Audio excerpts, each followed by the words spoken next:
नमस्कार प्यारे विद्यार्थियों, DAV model public school Hindi कक्षा में आपका स्वागत है। आज कक्षा 9वीं में मैं रचनात्मक लेखन के अंतर्गत अनुच्छेद लेखन के जो नियम हैं उनके बारे में बताऊंगा।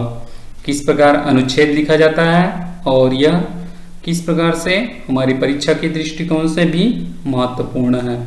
आइए जानते हैं। एक सुंदर विचार के साथ संस्कृत का श्लोक है, उद्यमेन हि सिद्ध्यन्ति कार्याणि न मनोरथे न हि सुप्तस्य सिंहस्य प्रविशन्ति मुखे मृगा। अर्थात उद्यम करने से ही कार्य में सिद्धि मिलती है, परिश्रम करने से ही सफलता मिलती है। कार्याणि न मनोरथे अर्थात कार्य की इच्छा करने से ही सफलता नहीं मिलती है। उदाहरण देते हुए यहाँ पर लिखा गया है, न ही सुप्तस्य सिंहस्य, सोते हुए सिंह के मुख में मृग प्रवेश नहीं कर जाते। अर्थात सिंह को भी अपने भोजन के लिए शिकार करना पड़ता है, वैसे ही मनुष्य को अपने जीवन में विकास करने के लिए उद्यम करना पड़ेगा, परिश्रम करना पड़ेगा। इन्हीं सुंदर विचार के साथ आज हम कक्षा प्रारंभ करते हैं। अनुच्छेद लेखन किसी एक भाव या विचार को अभिव्यक्त करने के लिए जो लिखे गए संबंध या वाक्यों का समूह है अनुच्छेद लेखन कहलाता है। दूसरे शब्दों में किसी घटना, दृश्य, विषय को संक्षिप्त या कम सारगर्भित रूप से लिखने की जो शैली है वह अनुच्छेद लेखन कहलाता है। अंग्रेजी में इसको पैराग्राफ कहते हैं और किसी विषय के लिखने के लिए लगभग 80 से 100 शब्दों का प्रयोग अपने शब्दों में करना चाहिए। आइए जानते हैं अनुच्छेद लिखने के लिए कुछ सामान्य निर्देश है यहाँ पर। तो सबसे पहला, चुने हुए विषय पर थोड़ा चिंतन मनन करना आवश्यक है। उनके बारे में सोचना है जो विषय दिया गया है, ताकि हम मूल भाव को भली भांति स्पष्ट कर सकें और उनको लिख सकें। दूसरा, मूल भाव से संबंध विविध आयामों के बारे में सोचकर एक रूपरेखा बना लेनी चाहिए, जिससे विषय का विस्तार किया जा सके। अभी परीक्षाओं में तो संकेत बिंदु भी दिए जाते हैं आपको, है ना, उसके आधार पे भी लिख सकते हैं। तीसरा, अनुच्छेद लिखते समय क्रमबद्धता बनी रहनी चाहिए। जो विषय दिया गया है उसमें हम बढ़ाते हुए क्रमबद्धता बनाते हुए आगे लिखते जाएं। चौथा, अनुच्छेद लिखते समय पुनरावृत्ति दोष से बचना चाहिए। बार बार एक ही वाक्य या एक ही शब्द का प्रयोग अधिक नहीं करना चाहिए, है ना। पांचवा, अनुच्छेद में अप्रासंगिक या अनावश्यक जो बातें हैं उनको नहीं लिखना चाहिए। छठवां, विषय को प्रस्तुत करने की जो शैली अथवा पद्धति है वह तय करनी चाहिए पहले से, कि हम किस शैली में लिखें, है ना। भावात्मक रूप से या वर्णनात्मक रूप से लिख रहे हैं उसको तय कर लेना चाहिए।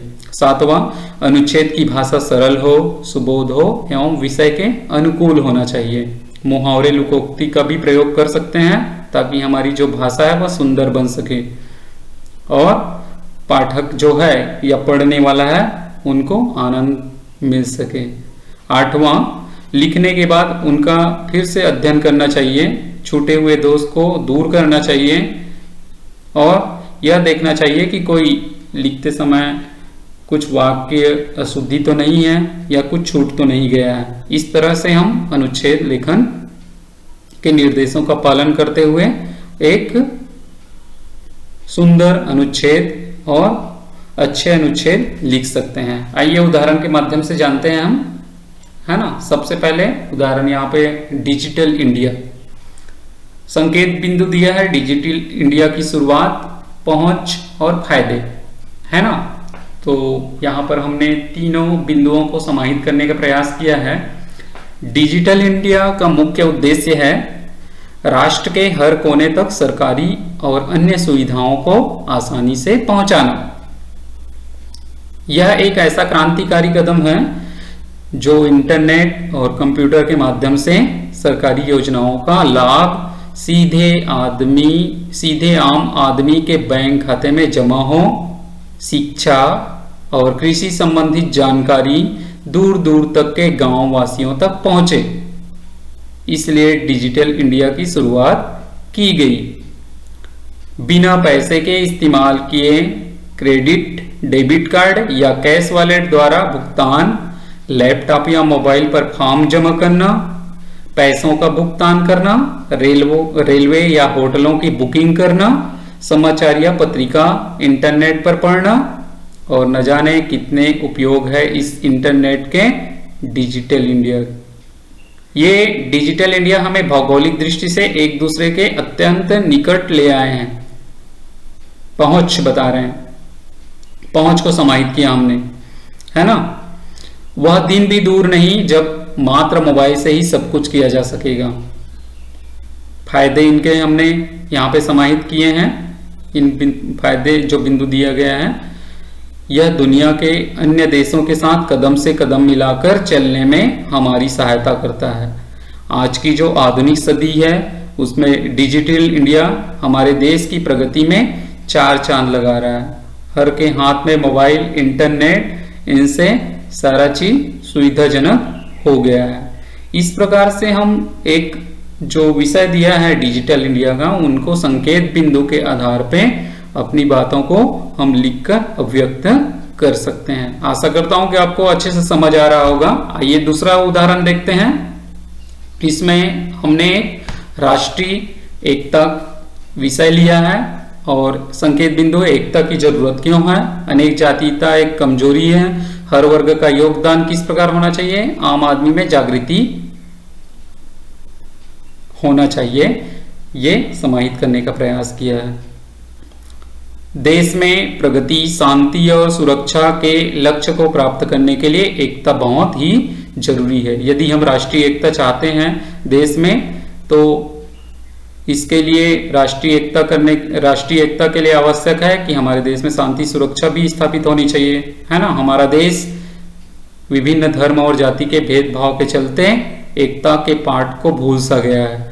कहीं अमीरी गरीबी लक्ष्मण रेखा है तो कहीं उत्तर दक्षिण का भेद, कहीं मैं हिंदू व मुस्लिम तो कहें मैं ब्राह्मण व छोटी जाति का, आदि विविधताएं। इन्हीं विविधताओं ने हमें एक दूसरे से दूर कर दिया है, जिस वजह से राष्ट्र क्या पड़ जाता है, कमजोर, और उनकी प्रगति में रुकावट आ जाती है। इन भिन्न भिन्न त्रासदियों से ऊपर उठकर और एकजुट होकर हम राष्ट्र को उन्नति के पथ पर ले जा सकते हैं। इसमें हमें हाथ बटाना चाहिए। ऐसा हम हर वर्ग के योगदान को यहाँ पे समाहित करने का प्रयास किया है।